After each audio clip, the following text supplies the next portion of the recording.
Praise the lord, hallelujah. मैं चाहता हूं कि आप लोग नोट्स बनाया करें। अगर याद नहीं रख पाते, आपके पास वीडियोस भी पहुंचती हैं, वीडियो को सुना करें, नोट्स बनाया करें, क्योंकि आप लोग, मैं उम्मीद करता हूं कि परमेश्वर में उन्नति करना चाहते हैं, तरक्की करना चाहते हैं, परमेश्वर की करीबी में बढ़ना चाहते हैं। क्या ऐसा है कि मैं गलत सोच रहा हूँ? हाँ, तो जो आपके रिस्पॉन्स है ना, जो आप आंसर देते हो अगले संडे, उससे मुझे पता लग जाता है कि सिर्फ बोल रहे हैं कि वाकई ही कुछ सीखना चाहते हैं, परमेश्वर की करीबी में आना चाहते हैं। हाँ, जो आपके उत्तर होंगे ना, उसी से मुझे ज्ञान होगा। आप बोलते रहे कि हाँ भी हाँ, हम चाहते हैं, हम चाहते हैं, बढ़ना चाहते हैं, परमेश्वर में बढ़ना चाहते हैं, उससे मुझे कोई फर्क नहीं पड़ता। लेकिन जब आपसे पूछा जाए कुछ और उसका आप जवाब सही देंगे, तो वो मेरे दिल को, मेरे से भी पहले परमेश्वर के दिल को वो बहुत ज़्यादा खुश करेंगे ना, वो वचन आपके, कि मेरे दास ने जो सिखाया वो आगे से याद रख पाए, सीख पाए।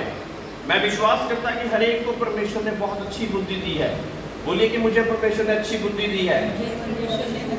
मुझे परमेश्वर ने बहुत अच्छी बुद्धि दी है।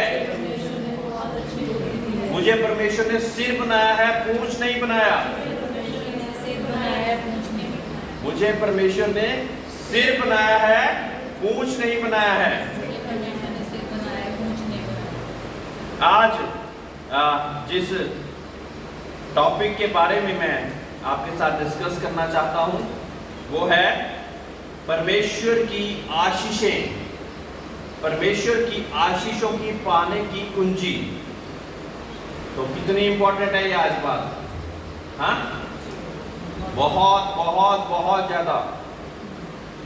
ब्लेसिंग्स ऑफ गॉड कह सकते हैं, ब्लेसिंग की ऑफ, ब्लेसिंग्स ऑफ गॉड, की ऑफ ब्लेसिंग्स ऑफ गॉड। ठीक है, हाँ, परमेश्वर की आशीषों की कुंजी, परमेश्वर की आशीषों की कुंजी, जस्मानी और आसमानी, जस्मानी और आसमानी। समझते हैं इस बात को? जस्मानी कौन सी होती हैं? जो चीजें यहाँ पे हैं और यहीं पे रह जाएंगी। आसमानी कौन सी हैं?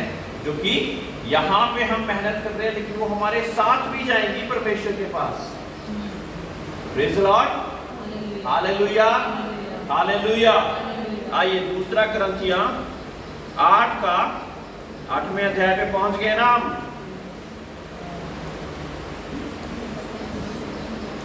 आठ का 2 कि कलेश की बड़ी परीक्षा में उनके बड़े आनंद और भारी कंगालपन में उनकी उदारता बहुत बढ़ गई।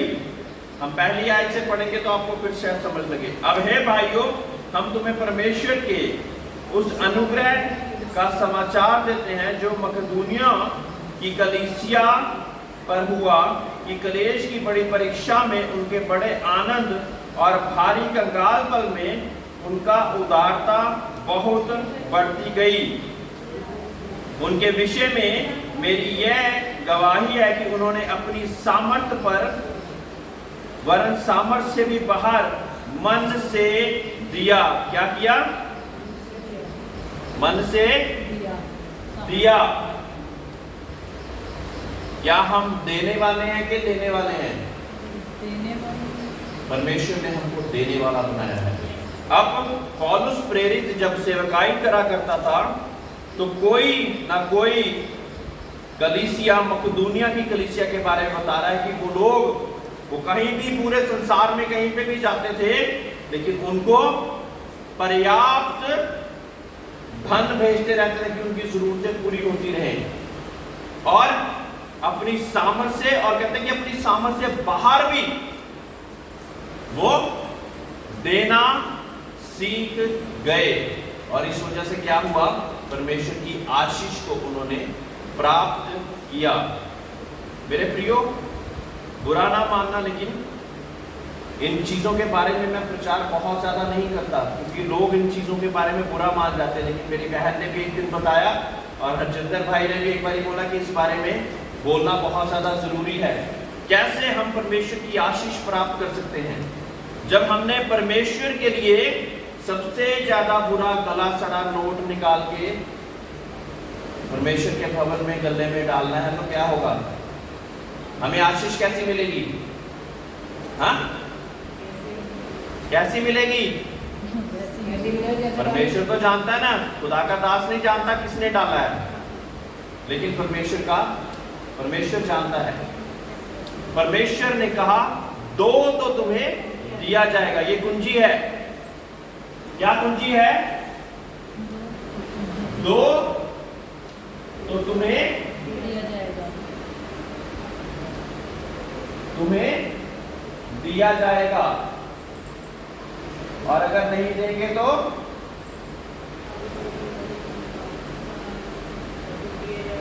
हाँ, तब भी दिया जाएगा, लेकिन उसमें परमेश्वर की आशीष नहीं शामिल होगी।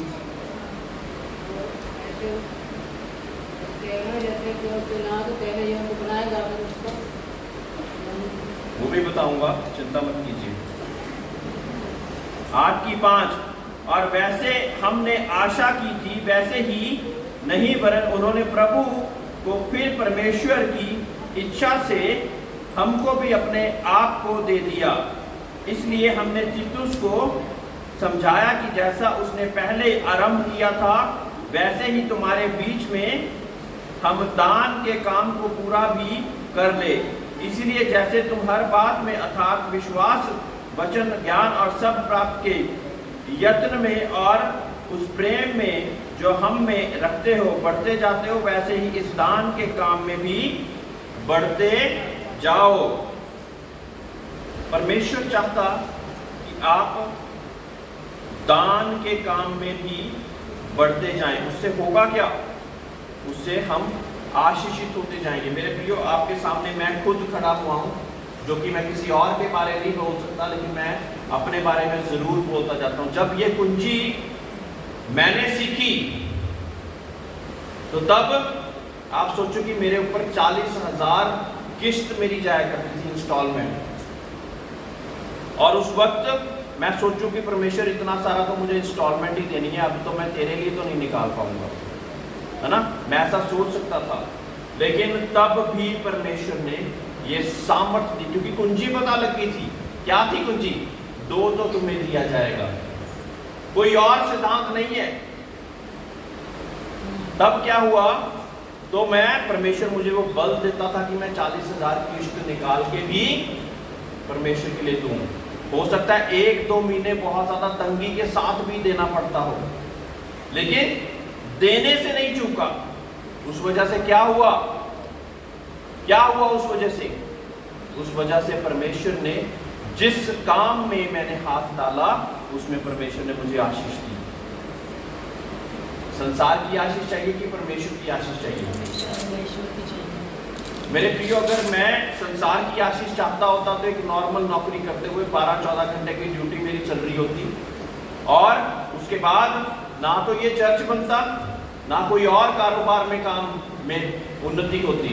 लेकिन वफादारी के साथ लगातार इस कुंजी को पकड़ लिया और प्रार्थना करते रहे उसके लिए, तो क्या हुआ?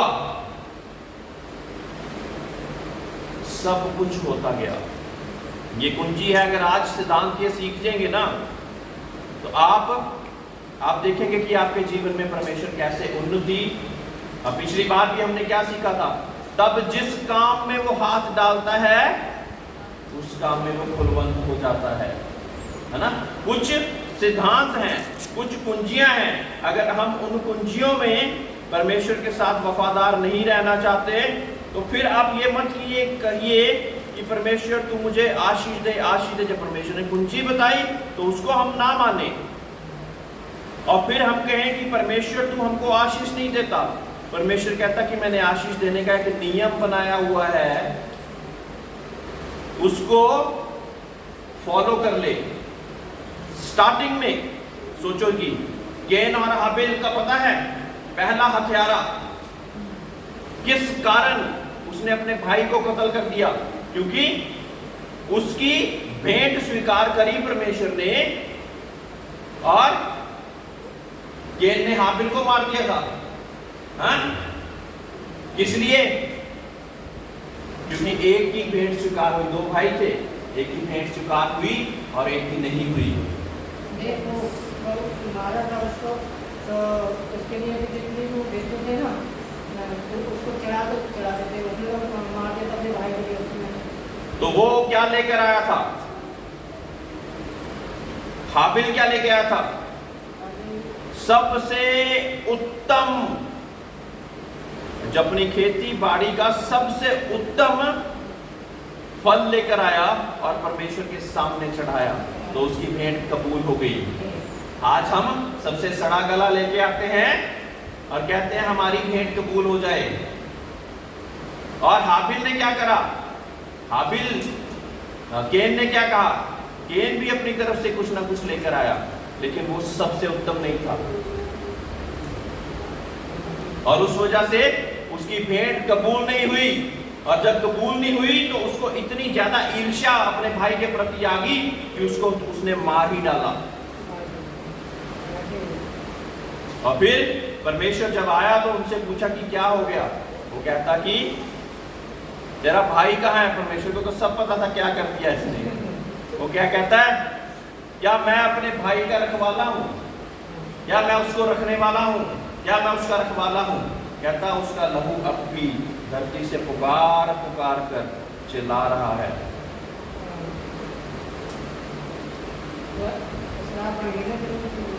आइए, मलाकी 3:10, ये बहुत से प्रचारक इसको बोलते हैं और मैं इस सिद्धांत को आपको भी बताना चाहूंगा। क्या लिखा है यहाँ पे? सारे दशमांश भंडार में ले आओ कि मेरे भवन में भोजन वस्तु रहे, और सेनाओं का यहोवा ये कहता है कि ऐसा करके मुझे परखो। मेरे प्रियो, एक ही चीज है जिसमें परमेश्वर ने हमें परखने के लिए बोला है, और किसी चीज में परमेश्वर ने, पूरी बाइबल पढ़ लेना, किसी चीज में परखने के लिए नहीं बोला।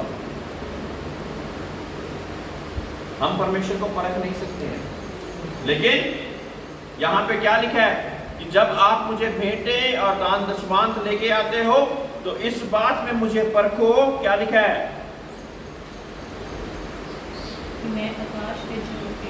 कि मैं आकाश के झरोकों तुम्हारे लिए खोलकर तुम्हारे ऊपर अपरंपार आशीष की वर्षा करता हूं कि नहीं। ये बाइबल में लिखा है कि पास्टर साइमन बोल रहे हैं? बाइबल में लिखा है। हाँ, देख लो। इससे पहले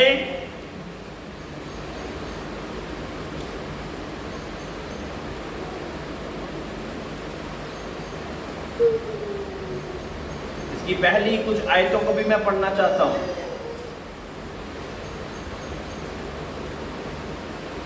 8वीं आयत से अगर हम पढ़ते हैं, क्या मनुष्य परमेश्वर को धोखा दे सकता है? पर देखो तुम मुझको धोखा देते हो और तो भी पूछते हो हमने किस बात में तुझे लूटा है? दशमांश और उठाने की भेंटों में तुम पर भारी शाप पड़ा है, क्योंकि तुम मुझे लूटते हो, वरन सारी जाति ऐसा करती आई है। यानी कि जब हम परमेश्वर का परमेश्वर को नहीं देते। मेरे प्रियो, अब्राहम ने भी मलकीजदक राजा को दिया। अब्राहम सोचो कितना बड़ा धर्मी परमेश्वर का जन था, वो सोचे कि मुझे तो कोई देने की जरूरत ही नहीं है, मैं क्यों दूं? लेकिन उसको भी परमेश्वर ने क्या बोला कि आप मलकीजदक, जो कि परमेश्वर का याजक है, उसको भेंटें और दशमांश लेके आओ। और उसने करा, ऐसा करा।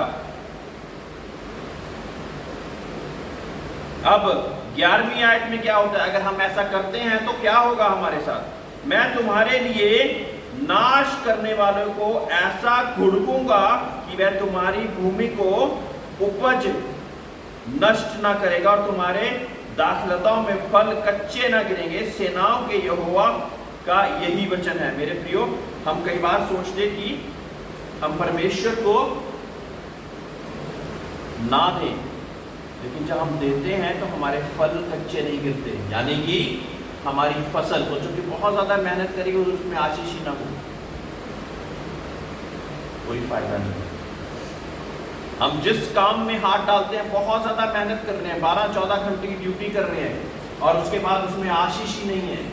और जबकि एक दूसरा व्यक्ति है जो कि इस बात की कुंजी को समझ गया है और वो 6 घंटे की नौकरी में भी आशीष पाई जा रहा है, उसका चेहरा हमेशा ऐसा मुस्कुराता हुआ आ रहा है। वजह क्या है कि उसने इस बात की कुंजी को समझ लिया, इस बात की कुंजी को समझ लिया, है ना। तो जब 100 रुपए कमाते हैं तो 10% आपका दशमांश बनता है, उसके ऊपर आपकी भेंट कोई देना चाहता तो उसके ऊपर भेंट 10 रुपए बन जाते हैं। 1000 रुपए पे 100 रुपए बन जाते हैं, तो 10,000 पे कितने बन गए? 1000 बन गए। अब यहां तक तो कई बार लोग चलते रहते हैं, लेकिन जब हमारी इनकम 1 लाख हो जाती तो बनता 10,000 है, लेकिन हम देते इतना देते हम क्यों दे दें इतना? तब हम चूक जाते। लेकिन मेरे प्रियो, परमेश्वर ने इस बात में भी वफादार रहने का मौका दिया। ये मेरी कोई अपनी बोली लियाकत, लेकिन ये परमेश्वर की लियाकत है, उसका फजल और अनुग्रह है, क्योंकि उस कुंजी को सीख गया था कि दो तो तुम्हें दिया जाएगा। मेरे प्रियो, परमेश्वर के राज्य में धन बोया हुआ कभी भी व्यर्थ नहीं जाता है ना, है ना।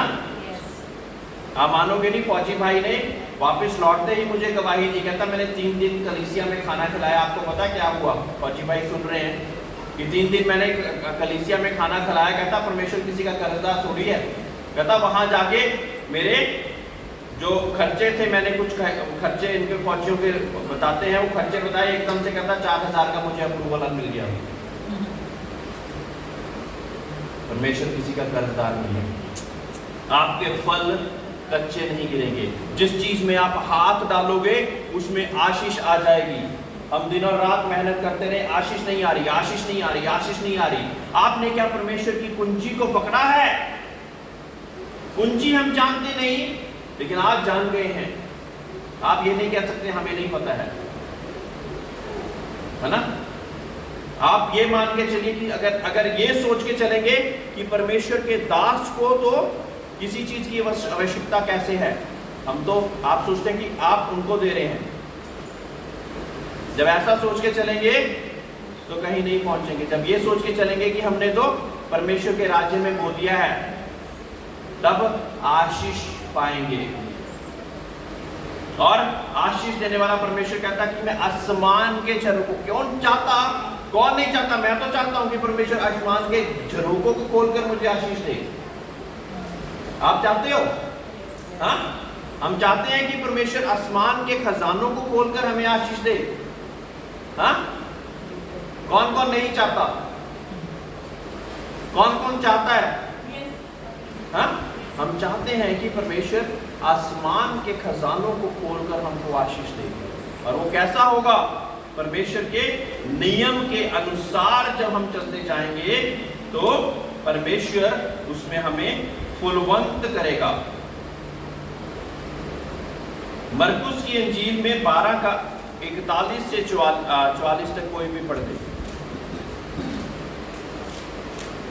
अभी सुरेंद्र भाई के उसका मैं आंसर देने जा रहा हूं कि एक उसका टॉपिक है विधवा की दमड़ी। कुछ लोग कहते हैं कि हमारे पास तो कुछ भी नहीं है। हाँ जी। वह मंदिर के भंडार के सामने बैठकर देख रहा था कि लोग मंदिर के भंडार में किस प्रकार पैसे डालते हैं। और अब परमेश्वर यीशु मसीह मंदिर के बाहर बैठ के देख रहा है क्या, कि किस प्रकार से, किस मन से लोग भंडार में दे रहे हैं। क्या देखा? और बहुत से धनवानों ने बहुत कुछ डाला। बहुत से धनवानों ने बहुत कुछ डाला, यानी कि जिसके पास धन है वो तो दे देगा। हाँ, आगे। इतने में एक कंगाल विधवा ने आकर 2 दमड़ियां जो एक अधेले के बराबर होती हैं डाली। इसके बाद एक विधवा ने 2 दमड़ियां डाली। कितनी डाली? 2 दमड़ियां डाली। आगे। तब उसने अपने चेलों को पास बुलाकर उनसे कहा, मैं तुमसे सच कहता हूँ कि मंदिर के भंडार में डालने वालों में से इस कंगाल विधवा ने सबसे बढ़कर डाला है। अब सबसे बढ़कर, इसने तो 2 दमड़ियां डाली हैं, किसी ने तो 100 भी डाली होंगी, ये कैसे बढ़कर दे दिया इसने? बताइए, आप लोग बताइए, आपके ऊपर सवाल छोड़ता हूं मैं ये। इसको क्यों कहा परमेश्वर ने कि इसने सबसे उत्तम दान दिया है? ऐसा क्यों कहा? हाँ, रॉन्ग। और कुछ? हाँ? उसने अपने कंगालपन में भी दिया है। तालियां पायल के लिए। और कुछ? और कुछ? जो थोड़े में वफादार है उसको ज़्यादा दिया जाएगा। उसके पास नहीं लेगा, जब उसने अपनी खुशी से परमेश्वर के लिए हाथ आगे करके दान हरजिंदर जी भी जवाब देना चाहते हैं। हरजिंदर जी, आप भी जवाब देना चाहते हैं? हाँ जी, जो थोड़े में वफादार है वो ज़्यादा में वफादार है। क्या बोल रहे हैं? जो थोड़े में वफादार है वो ज़्यादा में वफादार। हाँ, हरजिंदर जी कह रहे हैं कि जो थोड़े में वफादार है वो परमेश्वर उसको ज्यादा भी देता है, क्योंकि वो ज्यादा में भी वफादार रहेगा। लेकिन हम अभी विधवा की दमड़ी के बारे में बात कर रहे हैं कि उसको परमेश्वर ने क्यों बोला कि उसने उत्तम दान दिया है। क्योंकि उसने अपना 100% ही डाल दिया। अब हम यहाँ पे सीख रहे थे कि 100 में से 10%, 10 रुपए बने 1000 में से, 100 बने 10,000 में से 1000 बने, और 1 लाख में से 10,000 बने। अब विधवा के पास कितना था? 2 ही था, 2 दमड़ियाँ थी। उसके पास सिर्फ 2 ही दमड़ियां थी। तो अगर 2 में से भी 2 ही दे दी तो कितना हो गया? 100%। ये 100% दे दिया उसने। जितना था उतना ही दे दिया। इसलिए काफी धनवानों से भी ऊपर परमेश्वर ने कहा कि ये सबसे ऊपर है, क्योंकि बाकियों लोगों ने तो लाख में से 10,000 दिए, 10,000 में से 1000 दिए, 100 में से ऐसे ऐसे ऐसे करके दिए, लेकिन इसके पास उतना ही था, लेकिन विश्वास बहुत बड़ा था, तो इसने जितना था निकाल के दे दिया। क्योंकि सब ने अपने धन की बढ़ती में से डाला है, सबने अपने धन की बढ़ती में से डाला है, परंतु इसने अपनी घटी में से जो कुछ उसका था अर्थात हाँ। अपनी सारी जीविका डाल दी। सो अपनी घटी में से भी जो इसकी जीविका थी, जो भी इसकी जीविका थी वो सब डाल दी। Praise the Lord. तो कितना परसेंट हो गया? 10% नहीं, इसने तो 100% डाल दिया। तो गिनती में नहीं, लेकिन अगर प्रतिशत में गिना जाए तो प्रतिशत में 100% इसने दे दिया। इसलिए परमेश्वर ने कहा इसने तो सबसे उत्तम दान दिया है। आपको याद होगी वो कहानी, एक और विधवा के बारे में बातचीत करी गई है। एलिया, परमेश्वर का दास एलिया को परमेश्वर ने बोला कि एक विधवा के पास जा। हाँ? एक विधवा के पास जा और वहां पे जाकर वो तुझे खाना खिलाएगी। और अब विधवा के पास गया है, और विधवा क्या कह रही है? और विधवा से एलिया ने पूछा कि हाँ भाई तेरे पास क्या है? कहते कि मेरे पास एक मुट्ठी भर ही राशन है, उसको हम खाएंगे मैं और मेरा बेटा, और फिर मर जाएंगे। और यहाँ पे और परमेश्वर ने उसको एलिया को भेजा हुआ है उसको आशीषित करने के लिए। और विधवा क्या बोल रही है? कई बार हमारी स्थिति ऐसी होती है, हम खाएंगे और इसके बाद मर जाओगे, मैं और मेरा बेटा इसमें खाएंगे और मर जाएंगे। फिर भी परमेश्वर के दास ने क्या बोला? तू जो कुछ है उसको लेके आ जाओ, मुझे मेरे पास लेके आ जाओ। उसने बड़े ही प्यार से वो उसको केक बनाया और खुदा के दास के सामने रख दिया। वहां पे अकाल आया हुआ था, उस क्षेत्र में अकाल आया हुआ। Praise Lord, praise Lord, hallelujah, hallelujah. मेरे प्रियो में ऐसे ऐसे दासों का आपको बता सकता हूं जो कि परमेश्वर में आज की डेट में बहुत बड़े साम्राज्य खड़े कर चुके हैं। उनके पास अपने फाइटर प्लेन भी हैं, अपने जेट प्लेन भी हैं, लेकिन एक कुंजी जान ली उन्होंने। एक समय था जब उनकी शुरुआत हुई तो बड़ी मेहनत से कोई घर बनाया होगा, और बड़ी मेहनत से घर बनाया, और उसके बाद परमेश्वर ने कहा कि इसको बेच के सारा धन परमेश्वर के कार्य के लिए दे दे, मैं तुझे आशीष दूंगा। कितना मुश्किल है, कितना मुश्किल है, बहुत। लेकिन परमेश्वर तो 30 गुना, 60 गुना और 100 गुना बढ़ाने वाला परमेश्वर है। वो जानते थे कि जो परमेश्वर ने ये वाणी दी है वो परमेश्वर सच्चा है। इंसान चाहे वफादार ना रहे, लेकिन परमेश्वर तो वफादार रहने वाला परमेश्वर है। और आज की डेट में उन्होंने सब चीजों को पाया है। एक और चीज इस वचन के बीच में मैं जरूर बोलना चाहूंगा, धन का प्यार बुरा है। इसमें धन के पीछे नहीं लगने के लिए मैं कह रहा आपको, धन का प्यार बुरा है। धन इस्तेमाल करने के लिए बनाया गया है, हम सबके इस्तेमाल करने के लिए बनाया गया है। और हम जब इस्तेमाल करेंगे तो अपने जीवन में परमेश्वर की आशीष पाएंगे। इसका प्यार नहीं कि जहां पे, क्योंकि परमेश्वर के वचन में यह भी लिखा कि जहां पे तेरा धन है वहीं तेरा मन भी होगा। एक अमीर व्यक्ति, आपको पता, सोते ही नहीं वो कहीं कोई चोर ना खा दे, कोई छीन के ना ले जाए, हमारी दौलत को कोई ना ले जाए। इस वजह से वो अच्छी नींद भी नहीं प्राप्त कर पाते।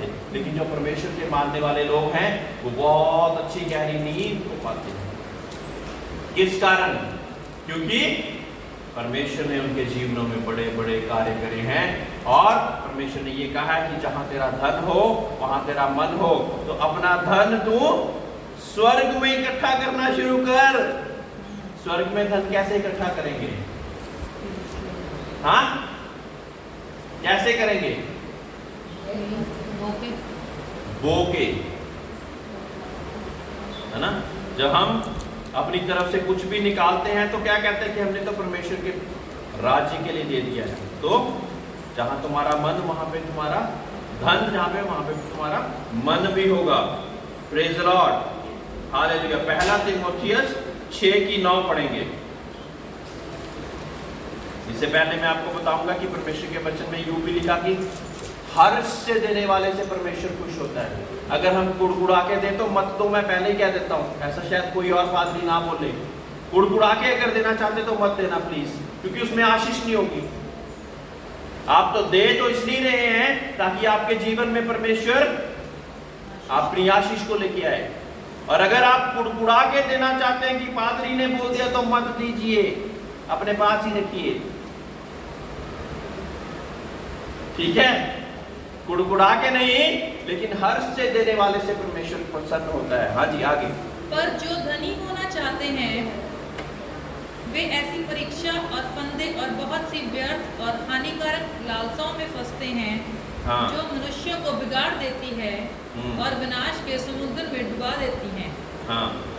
क्योंकि रुपए का लोभ सब प्रकार की बुराइयों की जड़ है। क्या लिखा है? रुपए का लोभ सब प्रकार की बुराइयों की जड़ है, जिसे प्राप्त करने का प्रयत्न करते हुए बहुतों ने विश्वास से भटककर अपने आप को नाना प्रकार के दुखों से छलनी बना दिया। और उसको प्राप्त करने के लिए बहुत से लोगों ने नाना प्रकार के दुखों का अपने आप को सहभागी बना लिया। इसलिए झूठ बोलना पड़ेगा। 50,000 आता तो जो बोल दो झूठ। झूठ बोलने से, हल्का सा झूठ बोलने से कुछ और मिल जाता तो बोल दो झूठ। मेरे प्रियो, नहीं। हम चाहते हैं कि परमेश्वर की आशीष हमारे जीवन में आए, लेकिन उसकी कुंजी मैं हर बार की तरह दोबारा देना चाहता हूं। एक कुंजी तो ये दे दी, और दूसरी क्या है? पहले मेरे राज्य की और धर्म की खोज करो तो सभी चीजें तुमको मिलती जाएंगी। ठीक है? तो जहां पे मैं आपको बोने के लिए बोल रहा हूं और परमेश्वर की आशीष के लिए बोल रहा हूं, वहां पे बोल रहा हूं कि झूठ की कमाई से। कई लोग क्या कहते हैं, डकैती डालेंगे उसका दशमांश निकाल के दे देंगे। मेरे प्रियो, नहीं चाहिए। झूठ बोल बोल के दूसरे को परेशान कर करके कमाई करी है, उसके बीच में से डाल देंगे। आप सोच रहे कि परमेश्वर आपको आशीष देगा? हैं? क्या वो दिलों को जानने वाला, वो मनों को जानने वाला परमेश्वर क्या नहीं जानता कि किस उससे आप निकाल के लाए हैं? परमेश्वर चाहता, कई लोग ऐसा करते हैं, ये नियम संसार में चल सकता होगा और शायद संसार के धर्म के ठेकेदार उससे बहुत प्रसन्न भी होते होंगे। करोड़ रुपए की ठगी मारी है, लाख रुपए सी मंदिर से गिरजाघर से चढ़ा दांगे, हम भी खुश, कलीसिया वाला भी खुश। नहीं, ये तरीका नहीं है, ये तरीका नहीं है। और मेरे प्रियो, मैं ये भी बोलना चाहता कि अगर परमेश्वर के दास दासी को उसका पता लग जाए, जब तक नहीं पता तब तक तो हम कुछ भी नहीं कर सकते कि कहां से वो धन आया। अगर वो पता लग जाए तो मेरे हिसाब से वो लेना भी नहीं चाहिए, क्योंकि वो सही रीति से नहीं कमाया गया। ये चीज बाइबल में नहीं लिखी, मैं लेकिन बता रहा हूं आपको कि वो हम लेना भी नहीं चाहते कि जो भी गलत रीति से कमाया हुआ धन है तो वो आप परमेश्वर के गले में, परमेश्वर के पास डालना चाहते हैं। Praise the lord, hallelujah, hallelujah.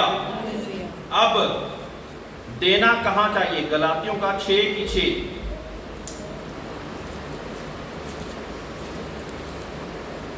गलातियों 6 की 6। जो वचन की शिक्षा पाता है वह सब अच्छी वस्तुओं में सिखाने वाले को भागी करे। जो वचन की शिक्षा पाता है वो वचन सिखाने वाले को सब अच्छी वस्तुओं में भागी करे, यानी कि जो आपकी देनदारियां हैं उसमें भागी करे, है ना। कई लोग मेरे से पूछते कि हमें देना कहाँ पे चाहिए, तो मैं कहता हूँ कि जहाँ से आप सीख रहे हैं, है ना। गलातियों में इसी समझ रहे वचन को कि जहाँ पे आप सीख रहे हैं, जहाँ पे परमेश्वर आपको कुछ सिखा रहा है, जहाँ पे परमेश्वर आपके दिल में आपको परमेश्वर अपनी करीबी में बढ़ा रहा है, वहां पर, है ना। आप दशबंध तो वहां पे देंगे, बाकी भेंट, बाकी जो ऑफरिंग कुछ और हर्षोल्लास से कहीं और देना चाहते हैं, गरीबों में देना चाहते हैं, वहां देना चाहते हैं, यहाँ देना चाहते हैं, वो दे सकते हैं, उसमें कोई मनाही नहीं है। लेकिन चर्च के द्वारा भी आपने चर्च में दे दिया, उसके बाद चर्च के उसमें कई बार पास्टर लोग खुद प्रोग्राम बना लेते हैं कि कहीं पे जाके हम दे के आ जाएं, कुछ कपड़े दान करते हैं, कुछ और चीज़ करते हैं, कुछ ऐसा करते हैं, कुछ वैसा करते हैं, या कोई नई जगह पे परमेश्वर के सुसमाचार को लेके जाए। ऐसी बहुत सी चीज़ें उसमें होती हैं और हम उसके भागीदार हो जाते हैं। क्या हो जाते हैं? भागी हो जाते हैं परमेश्वर की सेवा में, है ना। हम तो घर में बैठे हुए हैं, लेकिन कोई है जो कि वचन को लेकर कहीं ना कहीं पे जा रहा है ना। और प्रेरितों के काम 20 का 35।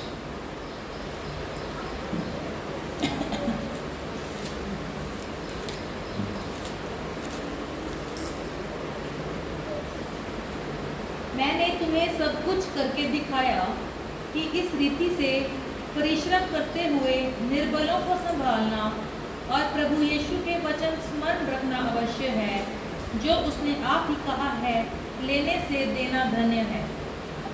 क्या है? लेने से देना बेहतर है। और ये कुंजी जब हम सीख जाएंगे तो क्या होगा? परमेश्वर की आशीषों को आसमान के खजाने से खुला हुआ हम देख पाएंगे। और इस बात में जब परमेश्वर ने कह ही दिया कि इस बात में मुझे परख के देखो, तो इस बात में हम परमेश्वर के साथ मिलकर आशीषों को प्राप्त कर सकते हैं। इब्रानियों 7 का 1 और 2।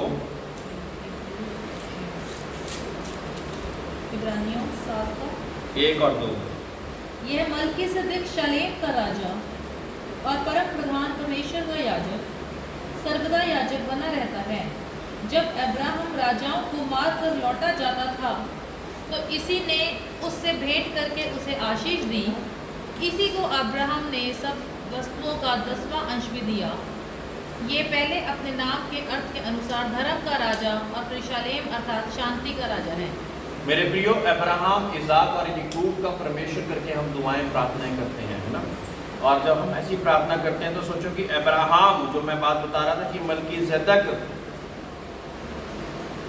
जो कि एक राजा और याजक दोनों था, परमेश्वर ने उसको अब्राहम को देने के लिए कि उसको तूने अपनी भेंट चढ़ानी है, ऐसा करके उसने बोला और ऐसा उसने किया।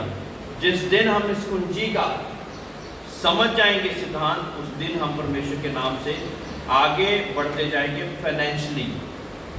अब स्पिरिचुअली आते हैं। जस्मानी बातें आशीष पाने के लिए आपको कुंजी दे दी। अब आसमानी बातों के लिए अपने समय का दशमांश, समय, टाइम कितना बनता है? 24 घंटे का दशमंत कितना बनता है? हाँ, 2 घंटे 24 मिनट। 2 घंटे 24 मिनट। 24 मिनट। जब हम परमेश्वर के राज्य में अपना समय देना सीखेंगे तो क्या होगा? आसमानी आशीषों को भी प्राप्त करेंगे। परमेश्वर वो भेद भेद की बातें आपको बताना शुरू कर देगा जिसके बारे में आपने सोचा भी नहीं होगा। परमेश्वर चाहता कि आपको जस्मानी और आसमानी आशीष दे। बाइबल में जितने भी लोग परमेश्वर ने दिए हैं, कोई भी परमेश्वर की आशीषों से रहित नहीं था। किस वजह से? अब्राहम एक बड़ा राजा हुआ, दाऊद बड़ा राजा हुआ, इसाक को परमेश्वर ने बहुत सी आशीषें दी, याकूब को परमेश्वर ने बहुत सी आशीषें दी। कोई है जो कि बहुत ज्यादा गरीब कंगाल रहा हो? बताइए। नीति वचन में लिखा हुआ कि मैंने अपनी पूरे जीवन काल में, जीवन भर में कभी भी एक धर्मी जन को भीख मांगते हुए नहीं देखा। जो कि परमेश्वर के साथ जुड़े हुए हैं, उनकी जरूरतों को परमेश्वर जानता और पूरा करने वाला जिंदा परमेश्वर है। परिंदों को देखो ना, वो बोते ना काटते, फिर भी परमेश्वर उनके समय पे उनकी सारी जरूरतों को पूरा करने वाला परमेश्वर है। जैसे जंगली सोसनों को देखो, सुलेमान जो कि सबसे बड़ा राजा हुआ है, वो भी अपनी शान और शौकत में वैसा तैयार नहीं करा हुआ जैसे जंगली सोसनों को परमेश्वर तैयार कर देता है। जो परमेश्वर हमारा इजराइल का रक्षक परमेश्वर है, वो नहीं चाहता कि आप किसी भी वस्तु की कमी आपके जीवन में हो, लेकिन उससे भी ज्यादा पहले उसके राज्य की और धर्म की खोज करो तो सभी चीजें आपको मिलती जाएंगी। जरूरी है कि इस कुंजी को पकड़ लें और फिर बाकी चीजों को भी सीख लें। समय का, अपने अपने अपने धन का, और ऐसे ऐसे करते जहां परमेश्वर के साथ बढ़ते जाएंगे तो क्या होगा? 2 घंटे 24 मिनट आपने पूरे दिन में देने हैं। सुबह सोचो 1 घंटा दे दिया, बाइबल पढ़ ली, अपने परिवार के साथ प्रार्थना कर ली, कुछ गाने गा लिए, और फिर ऐसे करते करते शाम तक, दोपहर को कर लिया, फिर रात को कर लिया, जब जब आपको समय मिले। तो करते करते हमने 2 घंटे 24 मिनट तक पहुंचना है। हाँ, तो जब पहुंच जाएंगे तो क्या होगा? हम परमेश्वर के गहरे भेदों को प्राप्त करना शुरू कर देंगे। ये बाइबल में ही आपको कोई ऐसी ऐसी चीजें समझ लगने लग जाएंगी जो आप सोचेंगे मैंने ये तो पहले भी पढ़ी थी, जिसको कई लोग कहते हैं मैं 4 बार पढ़ चुका हूं, लेकिन अब जब पढ़ता हूं तो कोई और ही बात मुझे प्रकट हो रही है। क्योंकि अब आप वचन के साथ नहीं बात कर रहे, वचन अब आपके साथ बातचीत करना शुरू हो जाता है। Praise the Lord. तो ये सिद्धांत को, दोनों सिद्धांत को हमने सीख कर परमेश्वर के बीच में, परमेश्वर के राज्य में हमने उन्नति करते जाना है। करेंगे क्या? Praise the lord. Hallelujah, hallelujah. परमेश्वर के नाम से, हर्ष से, देने वाले से ही परमेश्वर प्रसन्न होता है। कुड़कुड़ाकर, गम में, परेशानी में नहीं। जो लोग कहते हैं कि मेरे पास कुछ भी नहीं, मैं क्या दूं, वो विधवा की दमड़ी को याद करे कि परमेश्वर तो आपको आशीष देना चाहता है। बोओगे तो काटोगे, अगर बोएंगे नहीं तो काटेंगे कहां से? आप मानोगे नहीं, कई लोग जिनको मैं मना करता हूं कि ऐसा नहीं करना, कई दास लोग हैं, मैं क्या, आप तो खुद दास लोग, आप ऐसे नहीं करो, कहते आगे सीधा आके पता क्या बोलते हैं, मुझे चुप रहना पड़ता। फिर कहते हैं कि तुम मेरी आशीष रोकने वाले कौन होते हो? मैं कहता जी हाथ जोड़े, जो आपको परमेश्वर ने बोला आप करिए।